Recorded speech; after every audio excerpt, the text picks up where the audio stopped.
ओम पूर्णमदा पूर्णमिदं पूर्णात् पूर्णमुदच्यते पूर्णस्य पूर्णमादाय पूर्णमेवावशिष्यते ब्रह्मानन्दं परमशिवं केवलं ज्ञानमूर्तिं द्वन्द्वातीतं गगनसदृशं तत्त्वमस्यादिलक्ष्यम् एकं नित्यं विमलमचलं सर्वදී साक्षिभूतं भावातीतं सर्वं तन्नमामि गुरु ब्रह्मा गुरु विष्णु गुरुदेव महेश्वरा गुरु साक्षात् परम तस्मै श्री गुरुवे नमः। ध्यानार्थं गुरोर्मूर्ति पूजामूलं गुरोपरं मंत्रमूलं गुरोर्वाक्यं मोक्षमूलं गुरुकृपा। ओम कृपा। ओम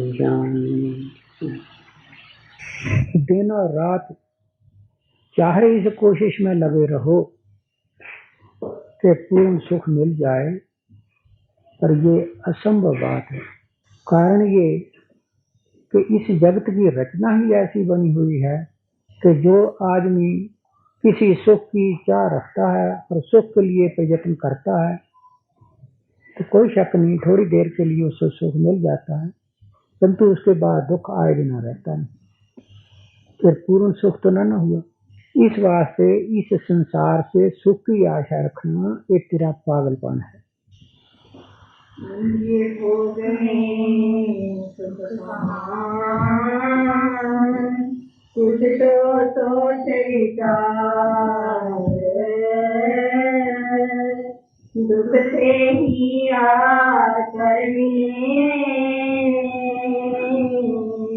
दुख दे जाती बार।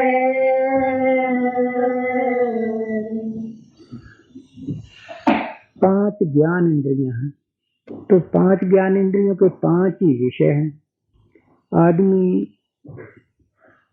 पुरुषार्थ करके इन इंद्रियों के विषयों को प्राप्त करना चाहता है, परंतु इन विषयों में ये गुण है कि जिस इंद्रिय से जो सुख लिया जाएगा उसके बाद उसका दुख भी इसको भोगना ही पड़ेगा। जब सूरत हाल ये हो तब फिर सुख बाकी कहाँ रह गया। इंद्रियों के भोगों में ही रात दिन लगा रहता है, मिल जाता है थोड़ा बहुत, लेकिन उसके बाद दुख बहुत ज्यादा होता है। एक आदमी पुरुषार्थ करता है, उसके एक लड़का हो जाता है और 5 साल 10 साल रह करके शरीर छोड़ जाता है, तो बाकी की सारी जिंदगी जितनी उसकी होती है उसके हृदय में एक जख्म हो जाता है जो उसे भूलता नहीं, दुखी रहता है रात। इसी तरह सा बाकी और चीजों के बारे में है। तो इसको तो अगर संसार को कहा जाए कि ये है ही दुख रूप तो गलत नहीं है। तो ये एक समय आते हैं और दुख दे करके जाते हैं। आना और जाना, मिलना और बिछड़ना, ये इस संसार का नियम ही है।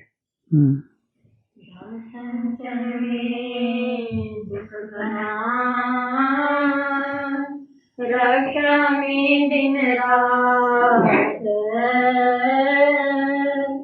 चैन पलक नहीं पावते, सांझ घोर बर्बाद। लोग कहते हैं कि धन इकट्ठा हो जाए तो फिर कौन सा सुख है जो हम प्राप्त नहीं कर सकते। तो देखो इस धन के जिसको ऐसे समझते हैं, इसके हासिल करने में, इकट्ठा करने में दुख, और जब मिल जाए तब उसकी रक्षा की चिंता रात दिन लगी रहती है।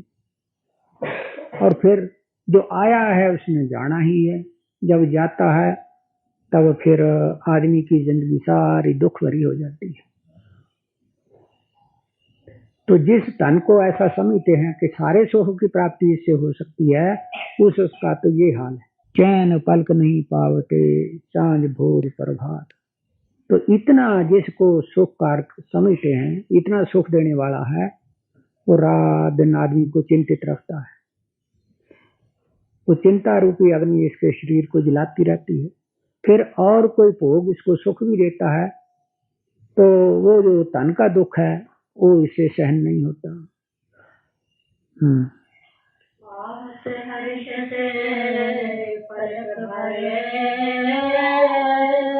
जावत जाले केवल वीर का धन सभी वैरी बनावे मीत।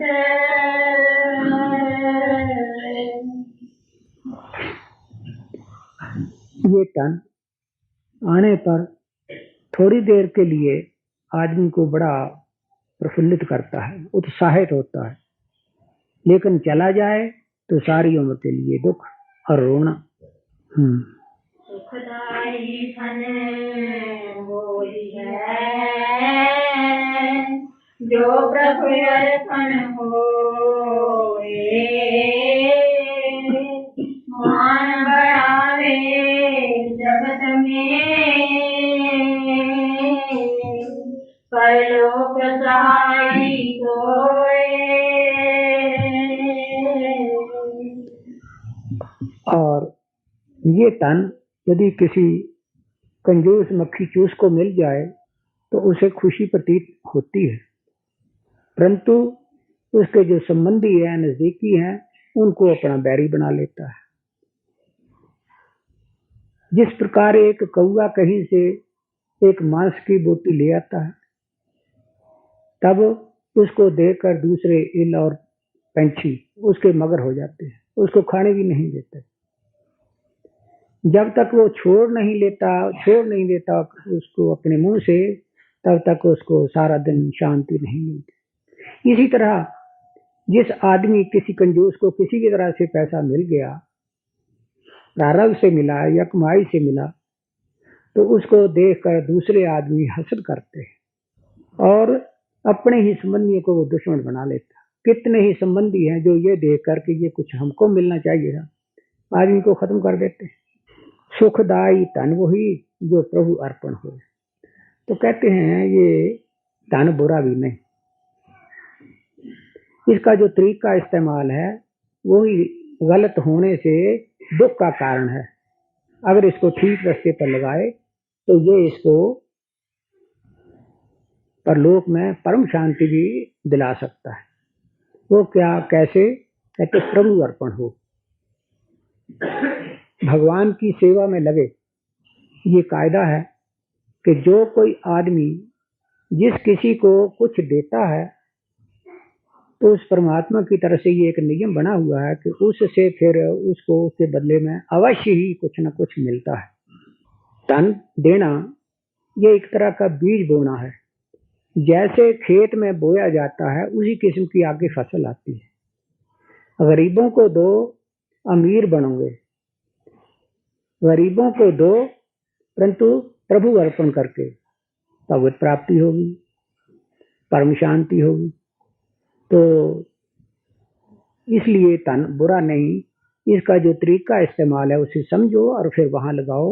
यही दुख का जो कारण है वही सुख का कारण भी बन सकता है। गरीब जान के पिताजी पैसे देते उसमें जाके बड़े टाइम पीछे सिनेमा देख रहा है और जो किसी का। हाँ, वो तो पहले बात कही है कि दान करना, पुण्य करना, कोई भी कर्म करना आदमी के पाप पर रहता है। तो इसने जो दान किया किस भाव से किया? अगर तो इस भाव से कि मेरा पुण्य कर्म बने, इससे आगे स्वर्ग की प्राप्ति हो, मनुष्य शरीर में आऊं, सुखी हूं, धन संपत्ति मेरे पास हो, इस प्रकार की कामना रख के अगर करता है तो अवश्य ही जिस अधिकारी को दान दिया गया है उसका फल भी इसको कमी बेशी के साथ मिलेगा जरूर। लेकिन जो आदमी चाहे गरीब हो, चाहे कुछ भी कैसा करने वाला हो, चाहे अमीर हो, साधु को भगवत अर्पण करे, वो तो खास भगवान की सेवा है, उसको पाप कर्म का फल नहीं लगता।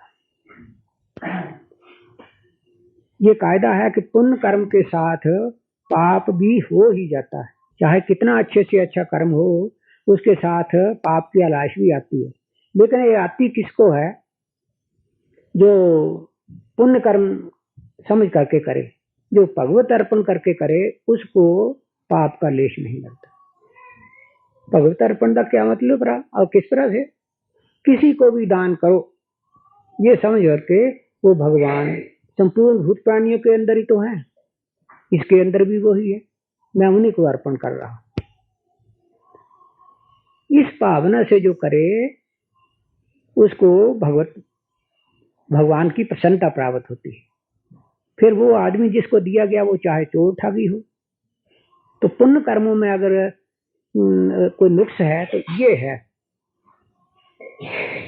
जैसे आपने सुना होगा एक मोटा शब्द कि पुण्य और पाप, ये दोनों ही जीव को बंधन का कारण है। पाप को अगर लोहे की हथकड़ी कहा जाए तो पुण्य को सोने की हथकड़ी कह दो, बस इतना ही फर्क है। तो इस तरह से किसी अधिकारी को दान, अगर पुण्य कर्म करके, अच्छा कर्म है, पुण्य कर रहा है, तो ऐसा करके करना है तो फिर अधिकारी को देख कर करो कि तुम्हारा पैसा जो है वो कहीं गलत जगह पर ना लग जाए। और अगर भगवत प्रीति अर्थ करना है तो फिर कोई भी हो। देखो, ये तो मोटी एक बड़ी बात है, आप सब अपनी जुबान से कहते हैं और मेरा ख्याल है कमोबेश हृदय भी मानता है कि भगवान जो हैं वो कहाँ हैं? सर्वव्यापी हैं। सब कहते हैं और सब मानते हैं। जब सब जगह पर हैं तो इसके अंदर नहीं, चाहे ये चोर है, चाहे ठग है, चाहे कोई हो, लेकिन इसके अंदर भी भगवान है। तो मैं उन्हीं की भेंट करता हूँ। और यही शास्त्रों में कथन है कि जाको दीजिए तासो लीजिए। आपने जो दान किया किसको किया? भगवान को किया कि चोर को किया? अगर तो किया है भगवान को, तो चाहे पशु को हो, कुत्ता हो, आदमी हो, कोई हो, जिसको किया तो फिर तो भगवान ही उसका फल देंगे। और अगर आदमी समझ करके किया है, गरीब समझ करके किया है, तो पुण्य कर्म है। लेकिन अगर उसकी पुष्टि में उसके पीछे वो अधिकारी नहीं है, उससे जाकर उसने मांस खाया, शराब भी, जुआ खेला, कुछ भी किया, तो फिर उसका आपको फल भी मिलना ही पड़ेगा, लेना पड़ेगा।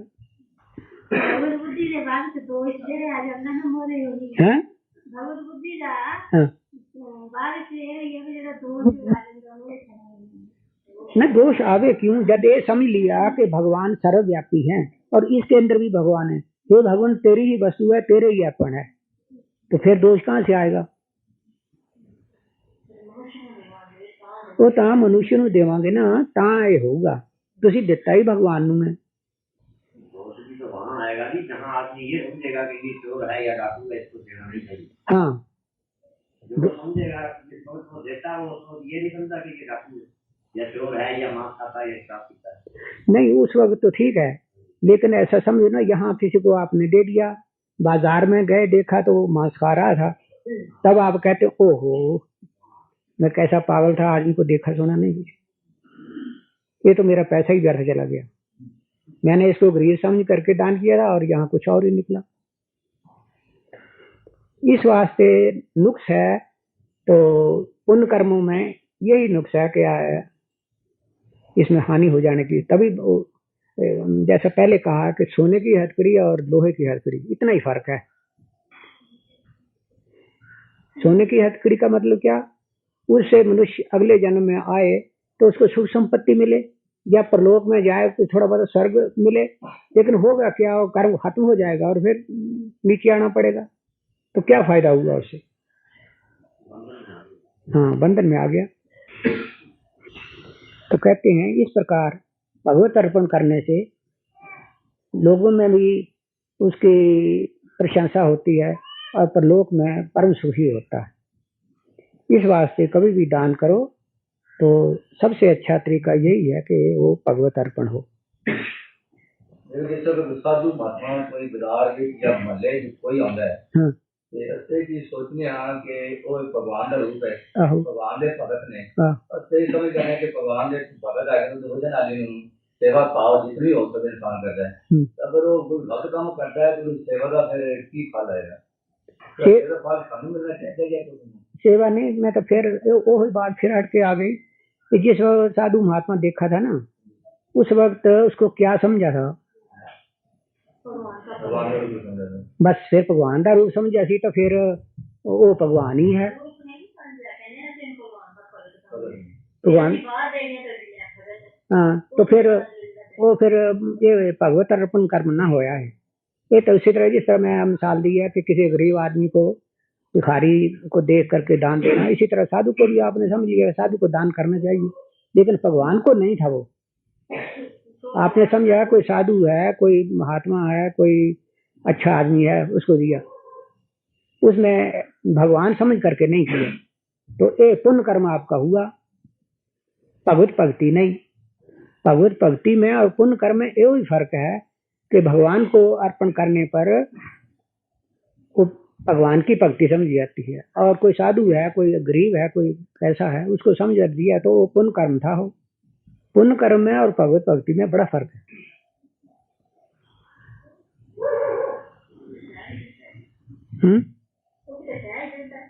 क्या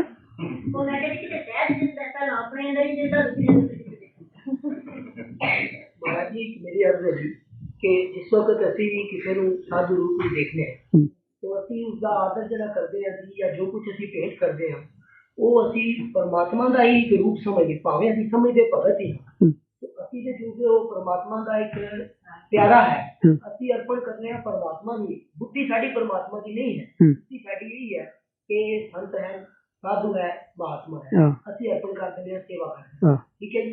तो इनडायरेक्ट समझ लो या डायरेक्ट समझ लो, असी दे परमात्मा नहीं रहे साडे अंदर नहीं परमात्मा ने देर बस ਇਹਦੇ ਵਿੱਚ ਸਾਡੀ ਜਿਹੜੀ ਬੁੱਧੀ ਹੈ ਉਹ ਠੀਕ ਹੈ, ਡਾਇਰੈਕਟ ਨਹੀਂ परमात्मा ਨੂੰ ਅਸੀਂ ਸਾਫ਼ ਇਹ ਨਹੀਂ ਸਮਝ ਰਹੇ ਕਿ ਈਸ਼ਵਰ ਹੀ ਮੇਰੇ ਸਾਹਮਣੇ ਖੜਾ ਪਰ ਲੇਕਿਨ ਇੱਕ परमात्मा ਦਾ ਪਿਆਰਾ ਹੈ, ਠੀਕ ਹੈ। ਸਾਡੇ ਅੰਦਰ ਕੋਈ ਦਇਆ ਨਹੀਂ, ਕੋਈ ਉਸ ਤਰ੍ਹਾਂ ਦਾ ਭਾਵ ਨਹੀਂ ਕਿ ਅਸੀਂ ਆਪਣੇ ਨੂੰ ਅਹਮ ਨੂੰ ਮੋਟਾ ਕਰ ਰਹੇ ਹਾਂ ਕਿ ਅਸੀਂ ਦਾਨ ਦੇ ਰਹੇ ਹਾਂ, ਅਸੀਂ ਤੇ ਭੇਟ ਕਰ ਰਹੇ ਹਾਂ। ਭੇਟ ਜਿਹੜੀ ਹੈ ਉਹ ਲੈਣੀ ਉਹ ਸੰਤ ਨੇ, ਲੇਕਿਨ ਅਸੀਂ ਅਰਪਣ ਜਿਹੜੀ ਉਹ परमात्मा ਨੂੰ ਕਿਉਂਕਿ ਉਹਦੇ परमात्मा ਦਾ ਪਿਆਰ है।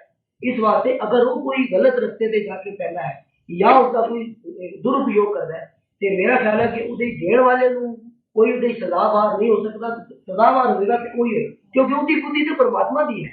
भगत और केवल भगत और भगवान कोई अंतर नहीं। इस वास्ते अगर वो भगत ही समझ है तो उसे उनसे कोई मेरी छोटी जी अर्ज आती थी आदमी सारे की बुद्धि नहीं हो सकती कि जो महापुरुष से बैठे हैं ये साक्षात रहे, ठीक है जी। कुछ लोग ऐसे कर्म वाले हैं ਜਿਹੜੇ ਤੁਹਾਨੂੰ ਇਸ ਰੂਪ ਵਿੱਚ ਸਮਝਦੇ, ਕੁਝ ਲੋਕ ਐਸੇ ਠੀਕ ਹੈ ਜੀ ਮਹਾਤਮਾ ਦੀ ਐਨਰਜੀ ਦਿਖਾਉਂਦਾ ਹੈ, तो ਤੁਹਾਡੀ ਜਿਹੜੀ ਸੇਵਾ ਕਰਦੇ ਨੇ ਉਹ ਚਾਹੇ ਕਿਸੇ ਤਰ੍ਹਾਂ ਵੀ ਹੋਵੇ ਉਹ ਡਾਇਰੈਕਟ ਪਹੁੰਚਦੇ ਪਰਮਾਤਮਾ ਨੂੰ। ਇਸੇ ਤਰ੍ਹਾਂ ਉਹ ਸੇਵਾ ਜਿਹੜੀ ਹੈ ਉਹ ਪਹੁੰਚਦੀ ਪਰਮਾਤਮਾ ਨੂੰ। ਮੇਰੀ ਬੇਨਤੀ ਹੈ ਜੀ ਕਿ ਉਹ ਚੀਜ਼ ਕਰੀਏ, ਉਹਦੇ ਚ ਦਾਨ ਕਰਨਾ ਔਰ ਭੇਟ ਕਰਨੀ ਦੇ ਥੋੜਾ ਫਰਕ ਹੈ।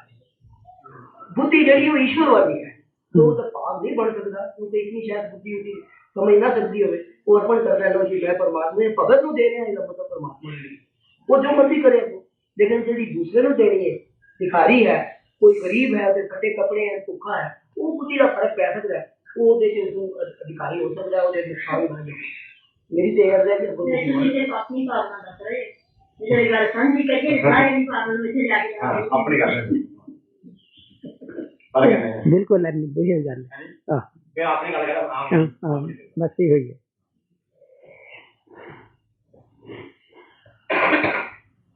देखो ना, ये तो एक इतनी सच्ची बात है कि जितनी कोई हो ही नहीं सकती दुनिया क्या कि हर एक दे अंदर परमात्मा है। इस तो होर सच्ची क्या हो सकती? कोई मनना ना भी मनना है ता भी ये सच्ची है कि परमात्मा है, लेकिन ये जड़ी भावना है ये रहती किसी किसी अंदर है। अगर इतनी हो जाए तो उसकी भगती ता एक 4 पैसे के नाल मुकम्मल हो सकती है। परमात्मा ਨੂੰ अर्पण किया होया उसके समान कोई दान नहीं। तो थोड़ी भी भगवान कहते हैं कि मेरी थोड़ी सी भी भक्ति करने से जीव का उद्धार हो जाता है। तो इस भावना को लेकर के जो आदमी दान पुण्य करता है उसका छोटे से छोटा भी उसके कल्याण का साधन बनता है। पर इस भावना जी है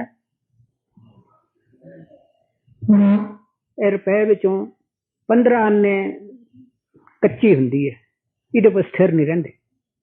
आज एक महात्मा को या किसी को भी कहते हैं साक्षात परमात्मा है, लेकिन समय आंदा तो पता लगता है कि उसकी भावना कितनी के थी, झट गिर जाते हैं। गुरु नानक देव के कितने शिष्य सी, पर परम शिष्य तो एक लहना ही निकलिया। लोगों ने भी बहकाया, कई कुछ किया। गुरु नानक देव ने भी कितने खड़े परीक्षा ली, लेकिन वो पूरा निकलिया। उन्हें समझा सी कि ये साक्षात परमात्मा है, इनू गलती नहीं लग सकती। शरीर बुढ़ा हो गया, ओहदियां हरकतां कीतियां, लोकां दे दिलां च भाव होया, लेकिन लहणे दे दिल दे विच एक तिल पर भी फर्क नहीं आया। वो कहंदे भी सारा संसार जिहड़ा है ये झूठा है और ये एक साक्षात परमात्मा है। और उसका नतीजा ये कि जो कुछ भी उन्होंने भाई लहणे ने किया, जो लोगों की नज़र च बिल्कुल वाहियात बातें थी, वो बिल्कुल सच्चियां और पक्कियां होकर निकली। ये क्या था? ये था मनन वाला कि ये परमात्मा है।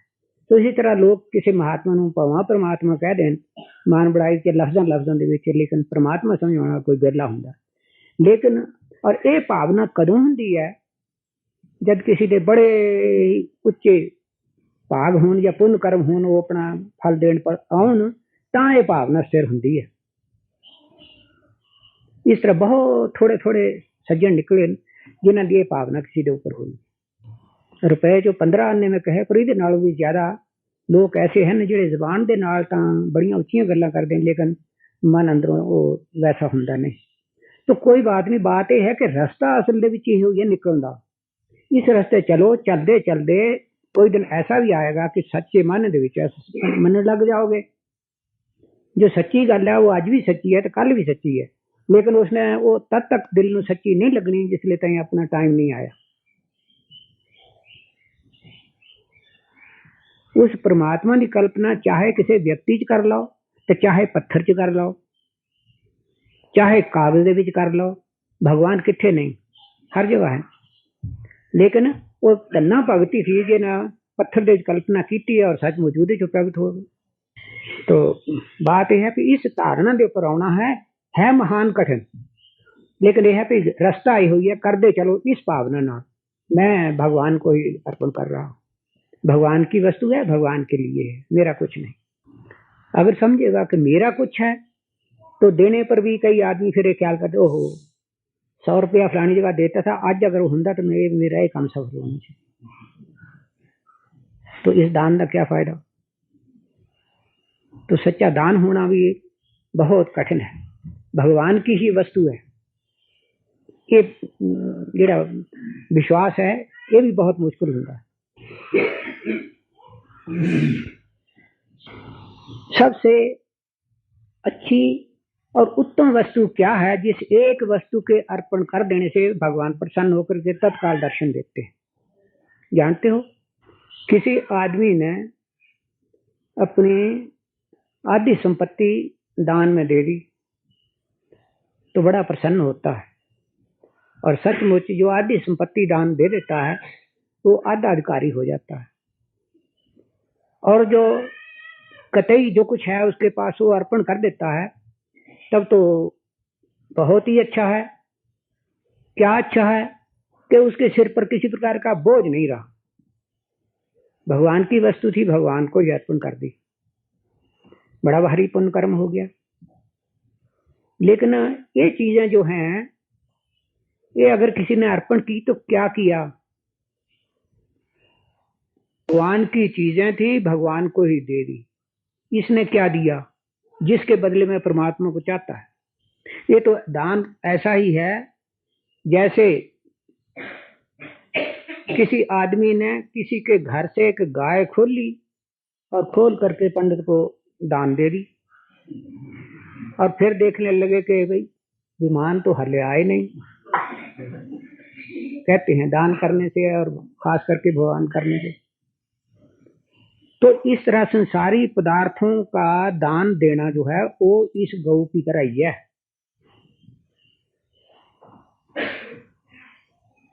तो वो कौन सी वस्तु है कि जिस दान के देने से भगवान को फिर आना पड़ता है? दसो भाई कोई है? नहीं है क्या? दिल देना पड़ रहा है। अपने आप को प्रभु के हाथ अर्पण कर देना, जैसे अपना आप खुद ही एक कोई चीज है। इस मैं को प्रभु के हवाले कर दे तो बाकी भगवान ही रह जाते हैं।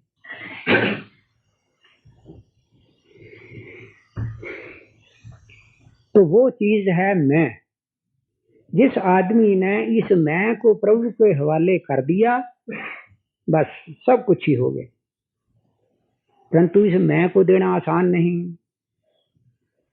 इस मैं को देने के लिए ये छोटी छोटी चीजें हैं कि अज्ञानता के कारण जिन चीजों को हमने अपनी समझ रखा है उनको देते रहो देते रहो देते रहो, हृदय विशाल हो जाएगा। और विशाल होने पर एक दिन ऐसा हो जाएगा कि इसकी भी साथ ही हो जाएगी। हे भगवान, मैं तो तेरा हूं, तू मेरा है, बस। उसको फिर भगवान छोड़ नहीं सकते। वो देखते हैं अब इसको किसी चीज का आशा सहारा नहीं रहा, अब तो ये मेरा है। फिर तो उसको भगवान को उसकी रक्षा खुद करनी पड़ती है, उठाना पड़ता है। तब अभी मैं कह चुका कि ये अवस्था जो है इस सहज में नहीं आती।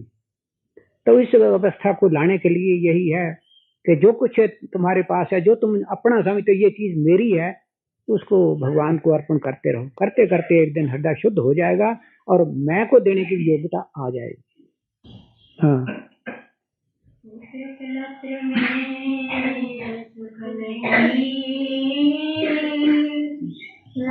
को पाथर जो पेट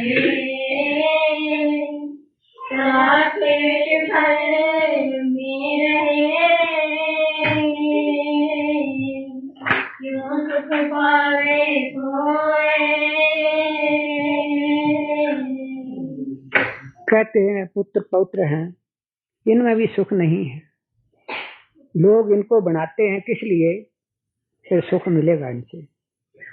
हमारे बूढ़ों की ये लाठी बनेगी, लेकिन समय उनको पता देता है कि जिन को सुखों के लिए रखा था वो अगर कहीं कुपात्र निकल जाएं तो फिर उनसे ज्यादा दुख माता पिता को नहीं होता। और अगर ऐसे भी रहें तो भी सुख का स्थान नहीं। आज पुत्र बीमार है, आज पुत्र वधू बीमार है, आज फलाना बीमार है, आज फलाना। ये क्या है? ये भी दुख का ही कारण है। कला क्लेश घर में रहे क्यों सुख पावे कोई। जिथे 2-4 आदमी होंगे तो ये 2-4 आदमी क्या है? कोई कहीं से आता है, कोई कहीं से आता है, कोई कहीं से आता है। सबके स्वभाव अलग अलग होते हैं। एक आदमी का स्वभाव दूसरे के साथ नहीं मिलता। नतीजा क्या होता है? झगड़ा, कला क्लेश। ना वो एक ख्याल के होते और ना सुख, घर में सुख शांति रहती। तो इस प्रकार भी इनमें सुख नहीं है। जगतपति दुख रूप है, जे कोई करे विचार। एक फूल को पावते कांटे लगे हजार। तो कहते हैं अगर कोई आदमी विचार की दृष्टि से देखे, लंबी नजर से देखे, तो ये संसार ही दुख रूप है। इसमें सुख नाम के लिए भी नहीं। एक फूल को पावते कांटे लगे हजार। एक चीज अच्छी लगी, देखा कि बड़ा अच्छा सुंदर फूल खिला हुआ है, बड़ी सुगंध है, उसके लेने के लिए हाथ पसारा, कई कांटे उसे हाथ को लगे। इसी तरह संसार के जिन भी चीजों में समझते हो कि इसमें सुख होगा, उसके लिए हाथ बढ़ाओ तो पता लगेगा कि उसको हासिल करने के लिए कितने दुख होते हैं। और मिल गया, वाकई कीमती है, तो उसके रखने में भी फिर रात दिन चिंता रहेगी। और फिर कहीं अगर वो चला गया तब तो जो दुख होगा तो फिर कई आदमी को शरीर को ले लेता है। फूल रोवे फूल रो जाने छान धूप मौसम गयो बहार का पूरे रंग रूप मौसम बहार में फूल खिलते हैं, पंछी आकर उन पर कलोल करते हैं, बड़े खुश होते हैं। लेकिन कितने के दिन होंगे, दिन आए और गए, मौसम बहार नहीं रहा। अब क्या है, सब सुनना पड़ा है। अब वो बुलबुल होती है। तो ये प्रकृति का नियम है, किसी के क्या अख्तियार की बात है। इसी तरह एक आदमी शादी कर लेता है, संतान बनाता है, बड़ी जाहो हशमत होती है, लोग अच्छा अच्छा कहते हैं, लेकिन आखिर एक एक करके 100 चले जाते, वहां पर नाम निशान भी नहीं रहता। ये सारी बातें और सारा हाल जो संसार का है, सब इसी तरह से है। जहां आज खुशियां बाजे बज रहे हैं, वहां दूसरे दिन दुख संताप आहें दिखाई पड़ती है। किसी के पिछड़त रहे उठ कले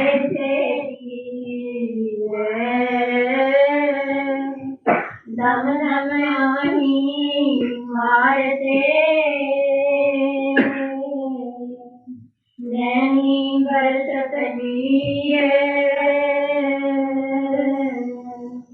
किसी आदमी को पाकर आप बड़े खुश होते हैं, रात दिन खुशी से गुजरती है, लेकिन जब उसका वियोग हो जाता है तब उसके दुख का पारावार नहीं होता। दम दम आही मारते तो नैनी बरसत लिए, उनके चले जाने पर स्वाय आहें मारने के, रोने के, आंसू बहाने के कुछ नहीं होता।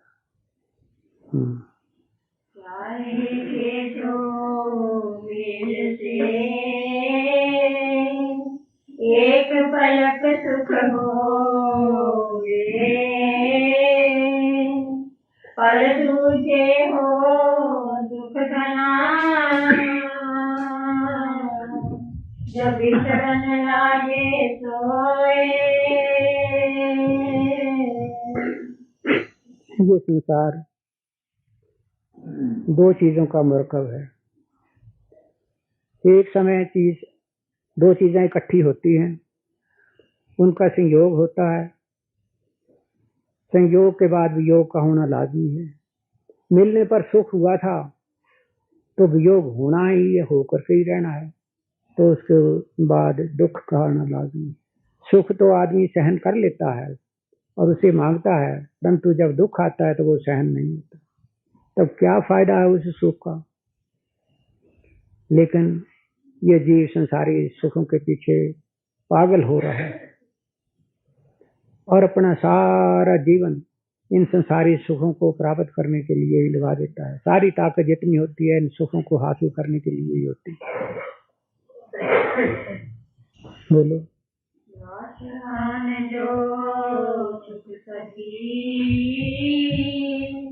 दुख रूप जाने आदे अंत होए दुख जो मध्य भी सुख नहीं मान।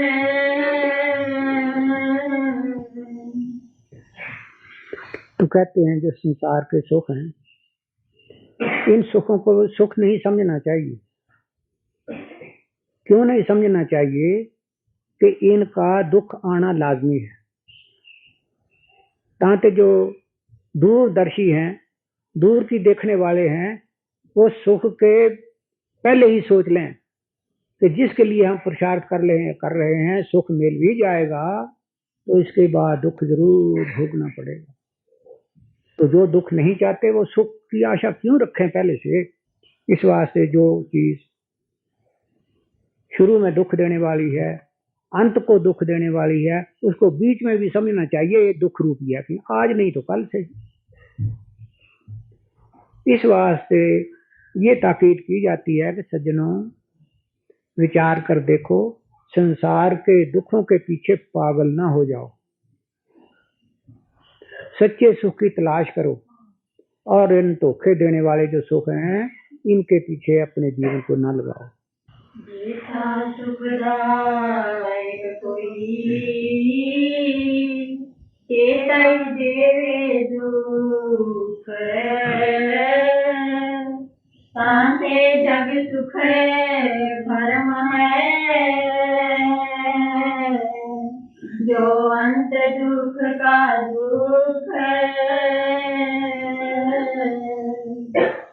तो जितना कोई सुख देने वाली वस्तु है उतना ही दुख देने वाली है, बल्कि उससे ज्यादा। इस वास्ते संसार के जो सुख हैं इनको क्या समझो। प्रामो से कहते हैं कि जिस वस्तु को आप देख रहे हैं वो वास्तव में ऐसी है नहीं, उल्ट है उसका।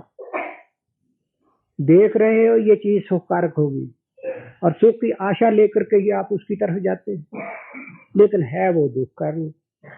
इस वास्ते संसार का एक नहीं दो नहीं, जितने भी सुख है सबका यही हाल है। तांते संसार के सुख क्या है, भ्रम है, मालूम होता है लेकिन है नहीं। सुखदायक जो वस्तु है अंतकाल होना, तब सुख बदले दुख में, टूटे सकली आस।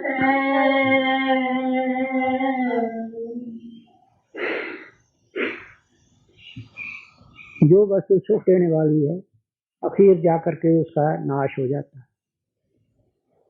लेकिन आधी उम्र तो लग चुकी उस सुखों को इकट्ठा करने के लिए, हासिल करने के लिए।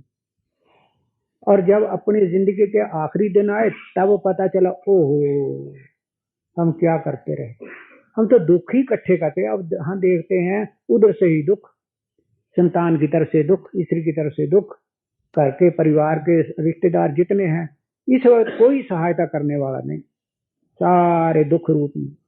तो इस मौके पर आकर के अगर कोई आदमी पछताने लगा तो बोला क्या फायदा उसका, उससे कुछ बनेगा? बनेगा ये कि रोता हुआ जाएगा, हैं? अच्छा, अगर यही बात है तो फिर अभी से होश करो, बीती ताही विसार दे, आगे की सुध ले। इस कायम और दायम सुख के लिए तो उस अकारण दयालु की ये कृपा है। भगवान कहते हैं कि अंत समय भी कोई इस असलियत को समझ करके तो मेरा स्मरण करे तो उसको मैं संभालता हूँ, वो मेरे धाम में आता है। अंत काले च मामेव स्मरण उक्त्वा कलेवरम या प्रियाति स मद भावम याति नास्त्यत्र संशय। जो आदमी इस संसार की असलियत को समझ जाता है और समझ करके आखिरी समय पर फिर भगवान को याद करता है तो भगवान कहते हैं ऐसा आदमी मेरे परम पद को प्राप्त होता है, इसमें कोई संशय की बात नहीं। पर ये मुश्किल है कि इस गल को सुन के तो जे कोई आदमी थे फिर तो अंत समय देखा जाएगा, तो अंत समय होता नहीं, क्योंकि सारी उम्र तो कुछ काम और करते रहे और अंत समय इस नतीजे पर कहाँ आना है। इस वास्ते कहा गया कि अब इस वक्त आपको सब तरह की अनुकूलता है, होश वास कायम है, बुद्धि स्थिर है और कुछ स्वतंत्रता भी है। तो बीती ताही विसार दे, आगे की सुध ले, जो पीछे हो गया सो हो गया, लेकिन बाकी का जन्म भगवान की तरफ लगाने का प्रयत्न करो, तो कोई वजह नहीं कि अंत समय सुधर ना जाए। तो ये भी कम नहीं है, इतना भी अगर हैं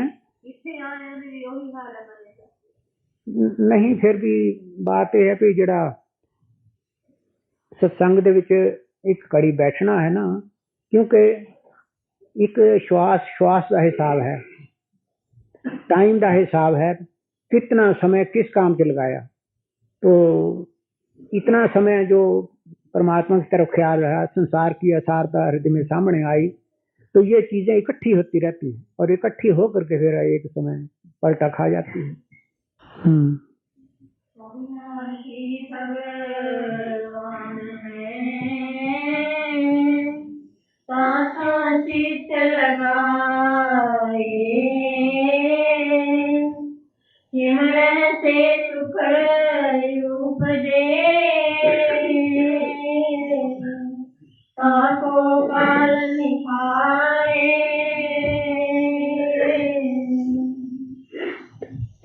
तो संसार के सारे जो पदार्थ हैं सब अंतवंत हैं, आने जाने वाले हैं, क्षण भंगुर हैं, सुख और दुख के देने वाले हैं। तो कहते हैं इसके अंदर ही एक चीज छुपी हुई है, वो है भगवान। तो उन भगवान को याद करो, उसका नाम स्मरण करो। नाम और नामी ये कथन मात्र के लिए दो हैं, वास्तव में नाम और नामी दो नहीं। किस तरह? जिस तरह एक आदमी सोया हुआ है, वो थोड़ी देर के बाद जाग जाता है, तब जो आदमी पहले सोया हुआ था ना, वो ही जागा हुआ है। जो इस वक्त जागा हुआ अब सो जाता है, तो ये वही आदमी जो पहले जागा हुआ था, ये सोया हुआ वही है, फिर वही जाग पड़ता है। इसी तरह नाम और नामी दोनों ही हैं। जब तक नाम जाग नहीं जाता तब तक इसको नाम कहते हैं, और जब जाग जाता है तो वो जागा हुआ नामी है। बस इतना ही फर्क है, एक सोया हुआ एक जागा हुआ। इसी तरह नाम और नामी। तब इस नाम का सहारा लो। नाम का सहारा लेते लेते लेते एक दिन आएगा वो नामी सामने खड़ा हो जाएगा। तब इसको जल्दी या देर बाद इसको प्रकट करना ये आप लोगों के बस की बात है। जितना चित्त लगा करके इस नाम को जपोगे उतना ही नजदीक होता जाएगा। आखिर में यही नाम प्रकाश रूप में प्रकट हो जाएगा। सिमरन से सुख उपजे, ताको काल नहीं खाए। सिमरन करते करते जब भगवान प्रकट हो गए तो बस जिंदा हो गए, अब मरने का कोई काम नहीं। अभी सत्चिदानंद आत्मा पूर्ण परमानंद, पामे दुख रंजक नहीं काल का बंध। तो सच्चिदानंद परमात्मा पूर्ण परमानंद है, सुखों का भंडार है। उसमें दुख क्लेश का नाम निशान नहीं। उसको अपना इष्ट बनाओ, उसको अपने अंदर प्रकट करने की कोशिश करो, सदा के लिए सुखी हो जाओगे। महेंद्र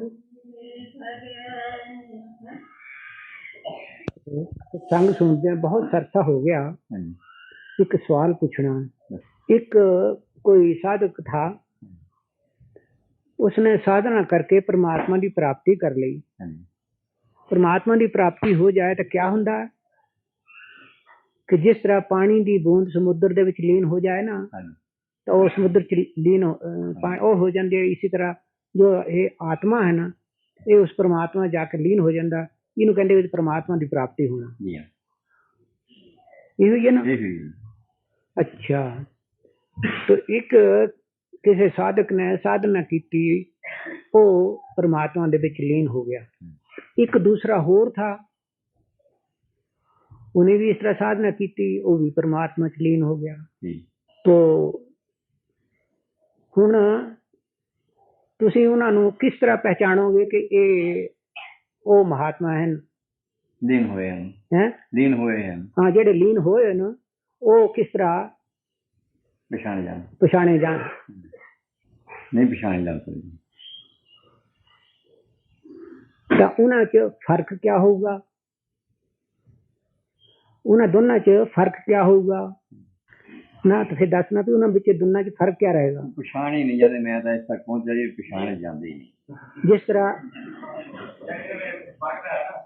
देखना एक स्वामी रामकृष्ण परमहंस होए ते एक महर्षि रमन होए, एक गुरु नानक देव होए, एक कबीर होए, इस तरह महात्मा होए ना, तो वो उस परमात्मा जाकर लीन हो गए।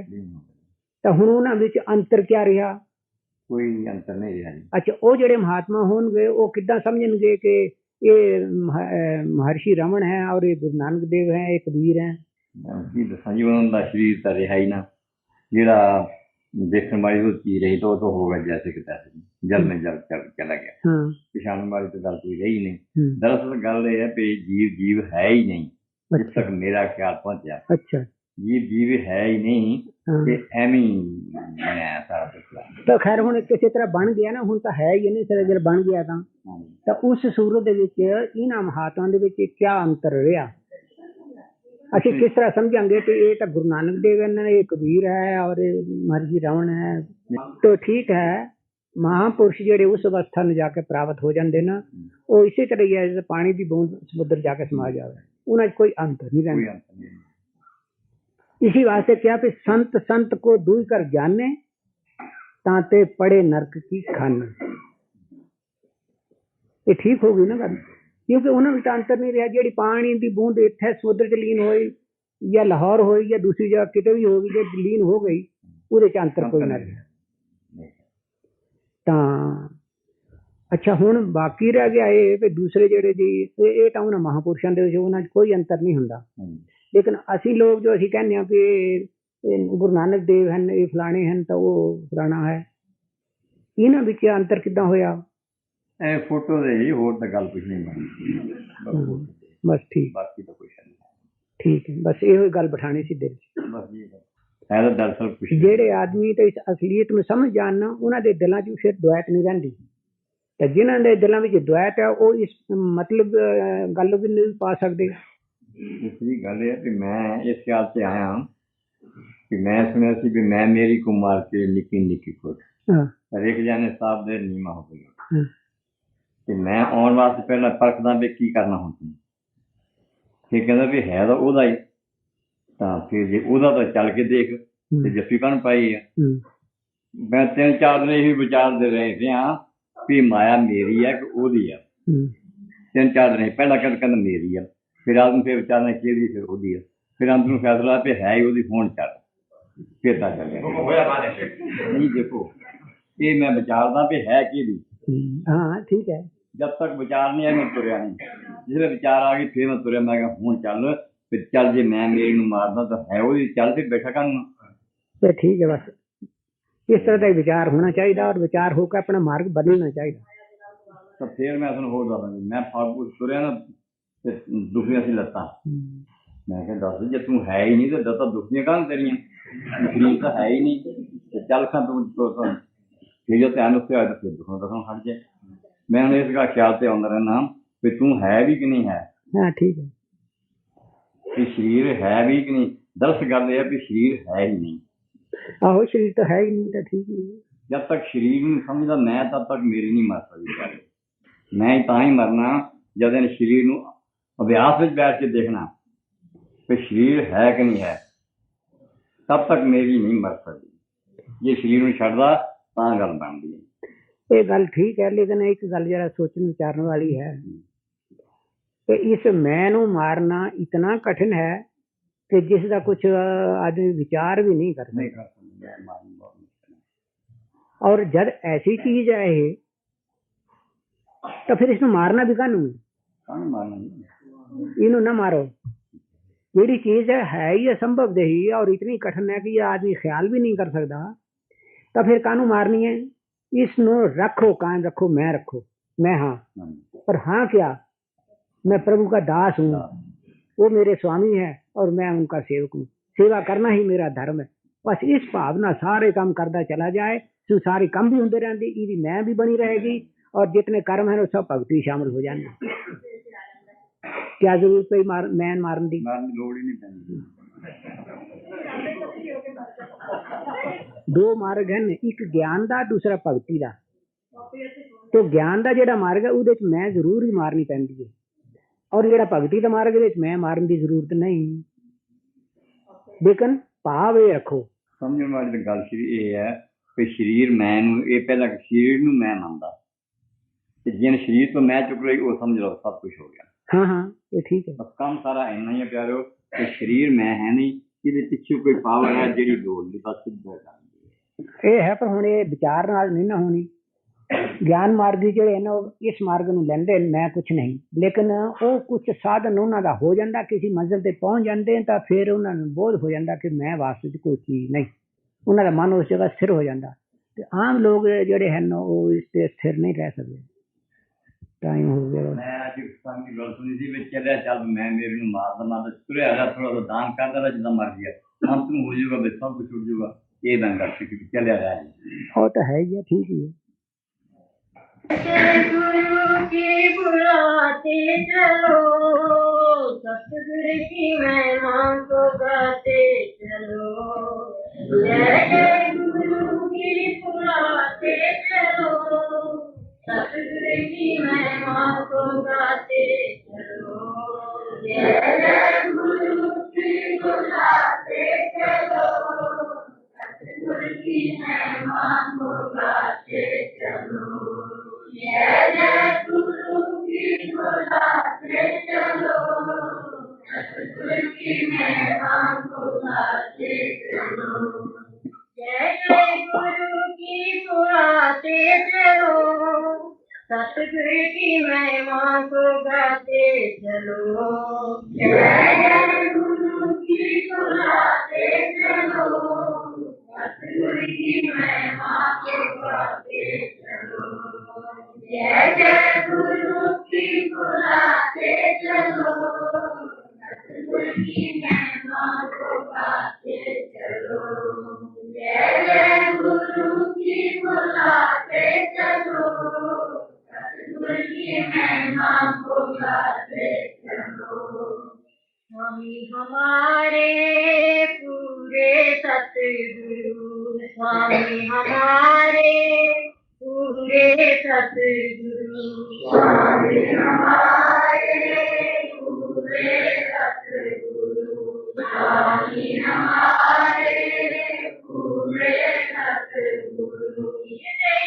उनको बिठाते चलो, सतगुरु की महिमा को गाते चलो। हृदय में उनको बिठाते चलो, सतगुरु की महिमा को गाते चलो। हृदय में उनको बिठाते चलो, सतगुरु की महिमा को गाते चलो। हृदय में उनको बिठाते चलो, सतगुरु की महिमा को गाते चलो।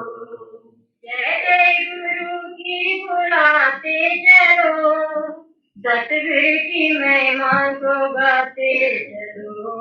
जय जय गुरु की बुलाते चलो, सतगुरु की महिमा को गाते चलो।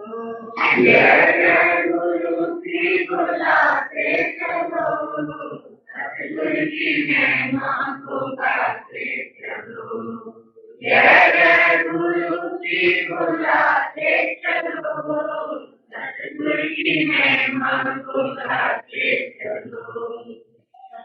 हमारे परम स्नेही और न को प्यारा, हमारे परम स्नेही और न कोई प्यारा। हमारे परम स्नेही और न को प्यारा, सतगुरु हमारे परम स्नेही और न कोई प्यारा। जुग में अपने भक्तों का सतगुरु है रखवारा।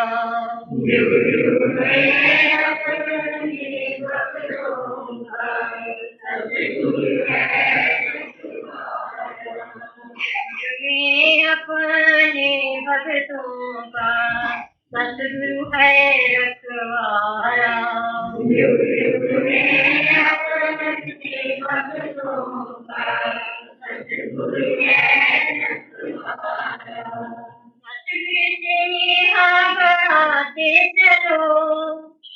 जय गुरु की बुलाते चलो, सतगुरु के नेहा बढ़ाते चलो, जय जय गुरु की बुलाते चलो, सतगुरु के नेहा बढ़ाते चलो, जय जय गुरु की बुलाते चलो, सतगुरु के नेहा बढ़ाते चलो, जय जय गुरु की बुलाते चलो, जय जय गुरु की बुलाते चलो, सतगुरु की महिमा को गाते चलो, जय जय गुरु की बुलाते चलो, सतगुरु की महिमा को गाते चलो, नाता हमारा है सतगुरु से, आद जुगाद पुराना,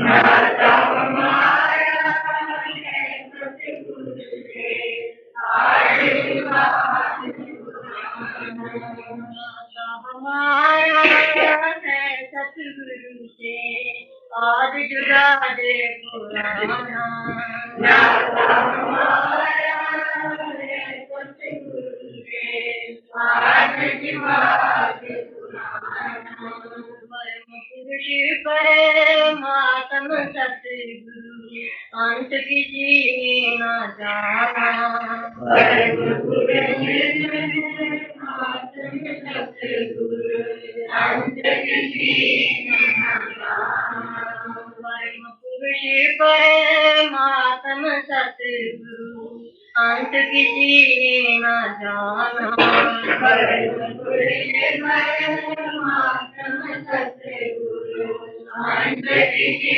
ने न जाना, उनका ही ध्यान लगाते चलो, जय जय गुरु की बुलाते चलो, उनका ही ध्यान लगाते चलो, जय जय गुरु की बुलाते चलो, उनका ही ध्यान लगाते चलो, जय जय गुरु की बुलाते चलो, उनका ही ध्यान लगाते चलो, जय जय गुरु की बुलाते चलो, जय जय गुरु की बुलाते चलो, सतगुरु की महिमा को